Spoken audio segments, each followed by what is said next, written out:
part of his commitment to driving advocacy for women's rights, financial inclusion, and the all-round financial empowerment of Nigerian women, the Women in Finance Nigeria hosted its first quarterly dinner in Abuja. The event brought together women professionals and leaders in the financial, economic, and governance space. In her opening remarks, the interim chairman of the Women in Finance Nigeria, Mrs. Toyin Sani, shared the vision and mission statement of the Women in Finance Group. Women in Finance was initiated in 2016. I must let you know that this body exists in most major economies. So we have Women in Finance in the US, we have Women in Finance in the UK, we have Women in Finance in South Africa, and it is long overdue to have Women in Finance Nigeria. In this body, we aim to advance the cause of women in general.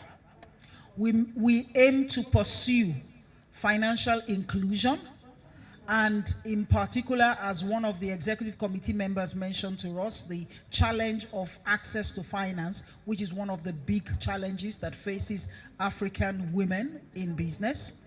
We aim to advance financial literacy. We aim to engage with policymakers like my wonderful sister, the DGDMO, who is here in our midst, with respect to initiatives that we think will grow our economy in general and will be particularly favorable to Nigerian women. I'm sure you know that women make up 50% of our population, and yet we are grossly underrepresented in politics. We're grossly underrepresented in the economy. We're grossly underrepresented in technology. We are grossly underrepresented in the finance industry, especially at the head of the industry, which is where we truly belong. Women in Finance is here to tackle all those challenges headlong. We will be tackling workplace issues that will engender parity, which is what we think we deserve as women, amongst other objectives. I will say, therefore, that we are an advocacy, a development, and a networking platform. We're a national platform, so our four quarterly events will hold in different parts of Nigeria. So the plan is to have our dinner in Abuja like this, our breakfast in Lagos, our lunch in Port Harcourt, and then our annual gala event in Lagos again. Mrs. Adenike Fasanya Osilaja, a mortgage consultant, in her presentation charged Nigerian women to step up their game and be counted in shaping the policies on key sectors like real estate and housing. What is the role of women in housing? We are in a male-dominated system. Finance is so dominated by males that you don't see women. So when we say women in housing, it's actually almost a shock. So they expect us to be decorators or real estate agents and just show pretty properties and, all of that. We're not invisible. And one of the things that I'm starting to say is I will not speak or attend any conference in housing where there is not at least one woman on the panel. We have to make it okay for women to be visible. We have to make it okay for women to say, this is my truth, and I own it, and not feel harassed, not feel intimidated, not feel concerned that there will be some kind of negative feedback. So if we don't achieve anything with this organization, it will be to mentor these young women coming up to understand that we are here and they can be here too tomorrow. According to the World Health Organization, men are 5% more than women in the world. Don't ask me where they got those statistics from, but that's what they say. However, in 2014, according to a Time magazine report, 30% of women had a bachelor's degree, 27% of men. However, In executive management roles, men attain high executive level roles at 3 times the pace of women with the same qualifications who started the same job on the same day.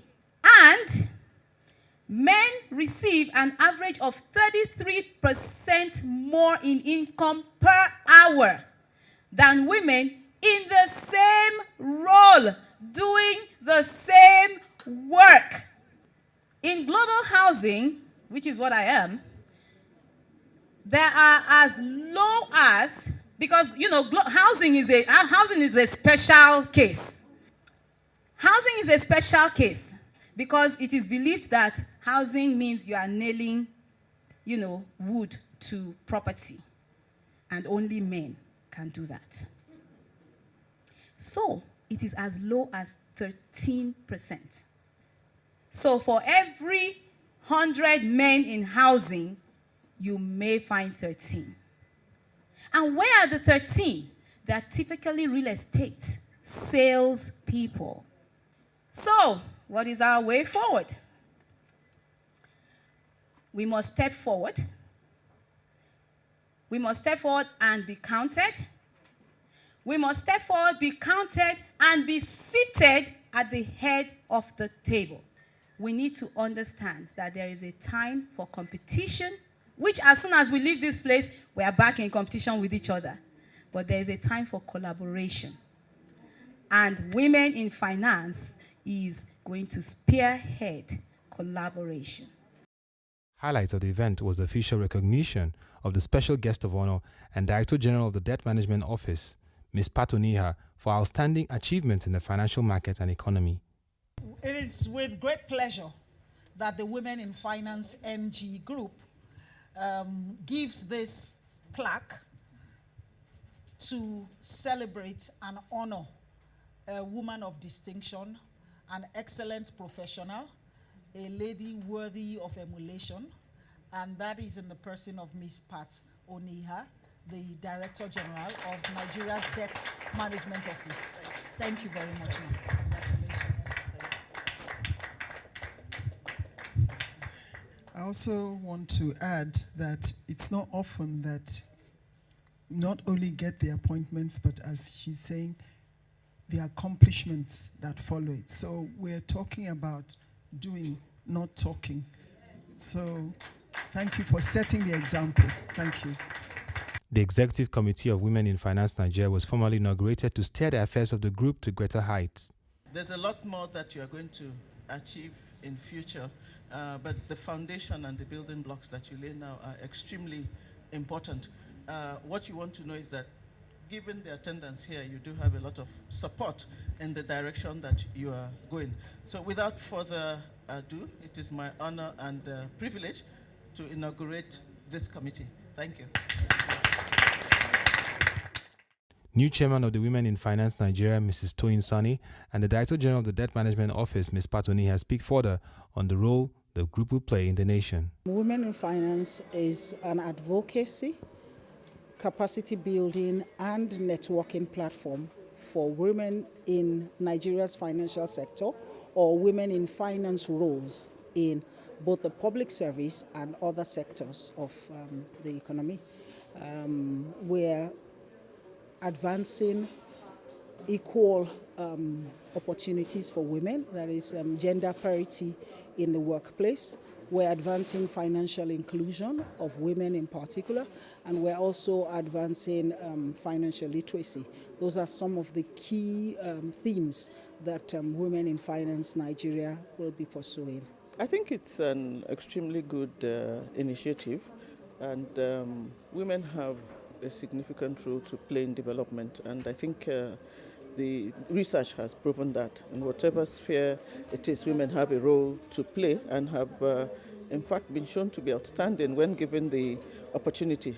So for women in finance, women have been active in the Nigerian financial sector.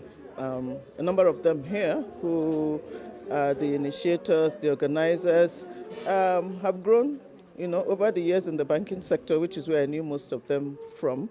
And look at what they're doing today. So it's an extremely welcome initiative, and I think it will not only serve to encourage the financial sector, but it would provide some platform for capacity building, mentoring for younger ones who come into the sector. Through this forum, you will be seeing us coming out with a regular schedule of capacity building events, seminars and workshops. You will be seeing us coming out and advocating for women issues, gender sensitive issues in the workplace. You will also be seeing us engaging with government agencies with respect to advocacy that can help to improve the economy. We will be engaging in mentoring of the next generation of female executives, because we think that there's a lot of room at the top for women. One major takeaway from this event is that the WIFN Group is poised to reposition Nigerian women to drive the economy and shape policies in the country.